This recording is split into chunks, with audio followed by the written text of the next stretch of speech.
For the Tatas, nation building meant not only leading the way forward as an industrial force, it meant breaking new ground in almost every aspect of life, from higher and technical education to scholarship, philanthropy, sports, and aviation.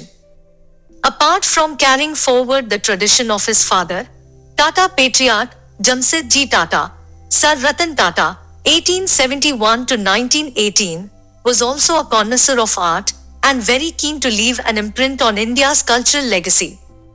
So when he said he wanted to support archaeological excavations in India, Pataliputra was selected as the site that he could fund.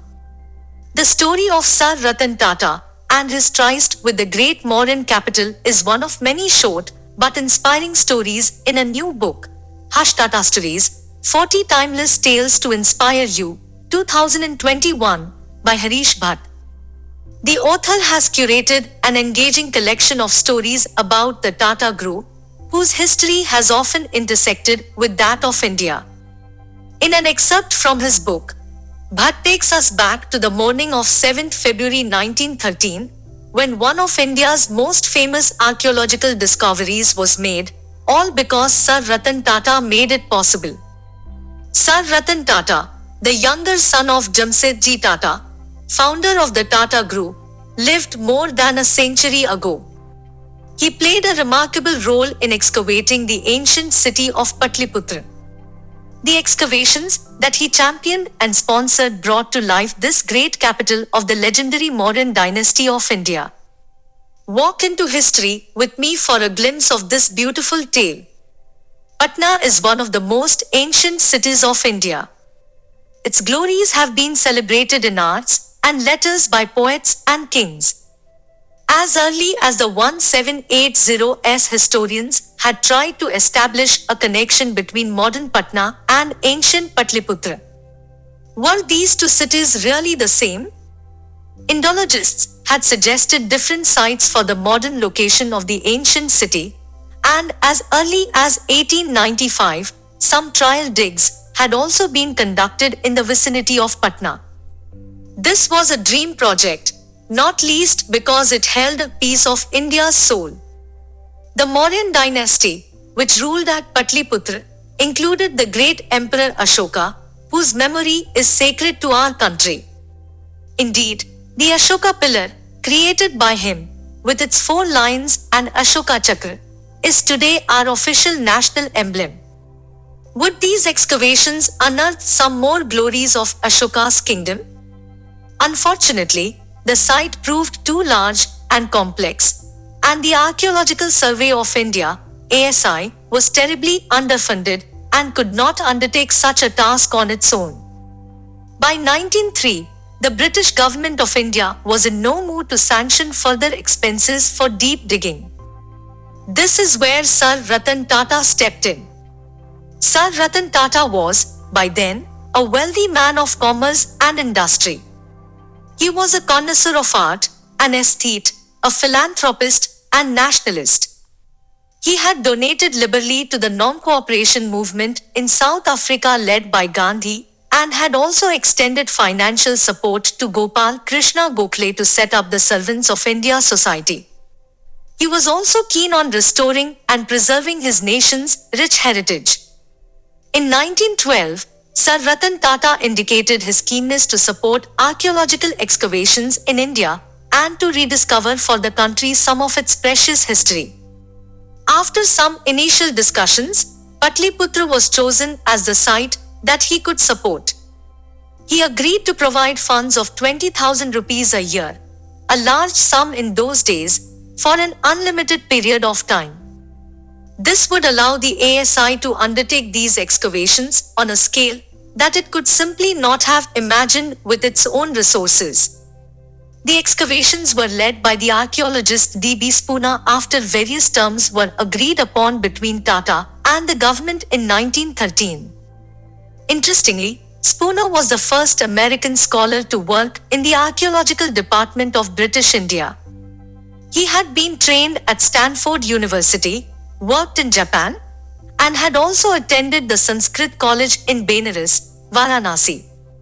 Work began in right earnest, at the carefully chosen site of Kumrahar in Patna with a large team.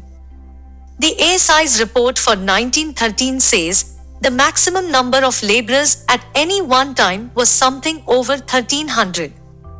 It goes without saying that without Mr. Tata's generosity, it would have been out of the question for the department to have conducted the work on anything like this scale. For Spooner and his team, there was excitement and some apprehension too. He could potentially unearth glories of one of the high points of Indian civilization, but he also had to deal with practical issues such as the high subsoil water level at the chosen site. At 10 feet below ground level, the team came across a series of old brick walls, but these were not as ancient as Pataliputra. So the digging continued, even deeper, in the search for Mauryan remains. Finally, Spooner came across several fragments of pillars which bore evidence of Mauryan craftsmanship. He continued his efforts unabated.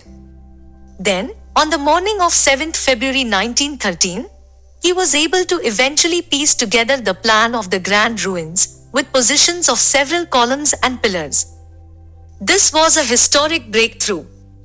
In his report, he happily concluded that the northern half of the Kumrahar site marked the position of a mighty pillared hall of Mauryan date, and thus the first structural building of the Mauryan period to be located in India. This was the start of the exciting discoveries at Patna, now established as the site of the ancient Pataliputra.